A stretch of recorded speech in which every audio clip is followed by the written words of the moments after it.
बच के रहना, क्योंकि शिव सैनिक बाबरी ढहाने में सबसे आगे थे। और अगर गलती से उन्हें तुम्हारा टकला बाबरी जैसा दिख गया ना फिर तो भाई जब कंगना रनावत का ऑफिस तोड़ दिया गया था क्योंकि कंगना रनावत ने उद्धव ठाकरे के अगेंस्ट बोला था, तब संजय राउत और कुणाल कामरा बहुत मजे ले रहे थे। उन्होंने एक वीडियो भी बनाया था, जेसीबी के साथ वीडियो बनाया था और कहा था कि भाई उन्होंने कह दिया कि तोड़ दो तो हमने तोड़ दिया। तो वो कहाँ से बोल रही थी कि मैं आ रही हूँ और जो उखाड़ना उखाड़ दो। ऐसा है कि एक लेडी का सम्मान रखना चाहिए। करेक्ट, बराबर, महिला का सम्मान रखना चाहिए, तो उखाड़ दिया, उसकी इच्छा थी।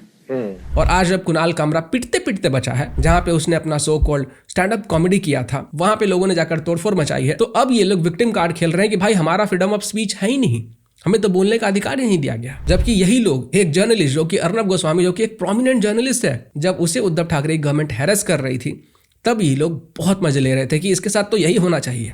Pushing me with the butt of their weapons, hitting me in the crotch, physically assaulting me, thrashing me through the way. You didn't talk about it for quite some time. You didn't say what you went through.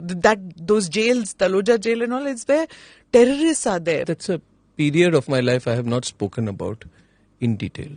Who in the Indian media, which editor-in-chief has gone through what I went through? और ये लोग जो अभी internet के ऊपर hyper active हो चुके हैं सिर्फ इसलिए कि जहां पे कुणाल कामरा ने अपना वीडियो शूट किया था वहां पे लोगों ने जाकर तोड़फोड़ की है, यही लोग उतने दिनों से चुप थे जब नागपुर के अंदर इतना ज्यादा हिंसा हो रहा था। नागपुर के अंदर प्लानिंग करके मुस्लिम्स ने हिंदुओं के ऊपर अटैक किया और सिलेक्टिवली हिंदुओं की प्रॉपर्टीज को जलाया गया, उनके मकानों में तोड़फोड़ की गई, उनके शॉप्स में तोड़फोड़ की गई, उनके व्हीकल्स को जलाया गया। मैं आपको ऐसे कई इंसिडेंट्स गिनवा सकता हूं जब उद्धव ठाकरे की शिवसेना लोगों के ऊपर अत्याचार कर रही थी, अपने पावर का मिसयूज कर रही थी, तब ये लोग सेलिब्रेट कर रहे थे।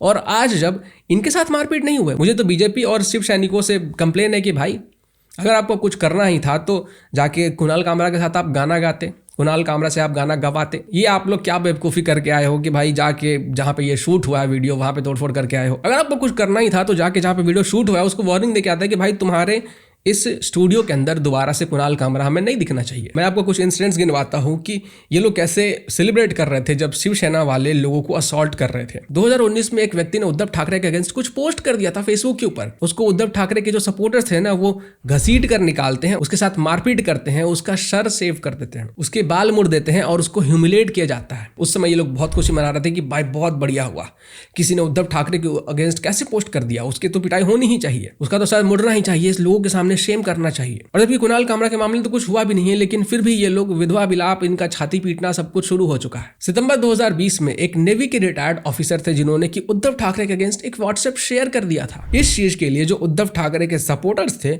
वो उसके घर में घुसते हैं, अपार्टमेंट में घुसते हैं, उसके साथ मारपीट करते हैं। भाई उस समय पे भी ये जो लिबरल्स थे, ये जो कुणाल कामरा के सपोर्टर्स थे, वो बड़े खुश हो रहे थे, बहुत अच्छा किया, इसके साथ तो और बुरा होना चाहिए था। इसके साथ अर्नब गोस्वामी के टाइम पे भी ये लोग बहुत खुश हो रहे थे कि अच्छा हुआ अर्नब गोस्वामी को अरेस्ट कर लिया, घर से घसीट के ले गया, उसको जेल में डाल दो, इतने दिनों तक जेल में डाल दो। वो तो जर्नलिस्ट तक की बात थी, ये लोग तो जर्नलिस्ट तक को नहीं छोड़ रहे थे। और ये जो दरबारी मीडिया है, राजदीप सरदेसाई, ये कह रहा है कि अगर तुम्हें पसंद नहीं है तो मत देखो। अबे ये कौन सा लॉजिक है कि तुम्हें नहीं पसंद है तो मत देखो? ठीक है, ये जो तुम लॉजिक दे रहे हो कि नहीं पसंद है तो मत देखो, तो भाई ये वाला लॉजिक जो है ना वो नागपुर के टाइम पे भी देना चाहिए था, जब नागपुर के अंदर वायलेंस हुआ था और हिंदुओं को टारगेट किया गया था। उसमें ये व्यक्ति कह रहा था कि ऐसा क्यों किया जा रहा है, ये प्रोवोकेटिव नारे क्यों लगाए जा रहे हैं, ये जो प्रोवोकेटिव नारे लगाए गए हैं इसी के कारण हिंदुओं के ऊपर अटैक हुआ है। उस समय पे भी ये बात बोलना चाहिए था कि अगर पसंद नहीं आ रहा है तो मत सुनो। और इनके सपोर्टर्स तो कह रहे थे कि शाबाब मूवी के कारण ये सब हुआ है, विकी कौशल के कारण ये सब कुछ। जब कोई मुस्लिमों के खिलाफ कुछ बोल देता है या इस्लाम के खिलाफ कुछ बोल देता है, तब तुम क्यों नहीं कहते हो कि नहीं पसंद आ रहा है तो मत सुनो? तब तो तुम ये कहने लगते हो कि अरे देखो हमारे देश के अंदर ऐसे लोग हैं जो ऐसे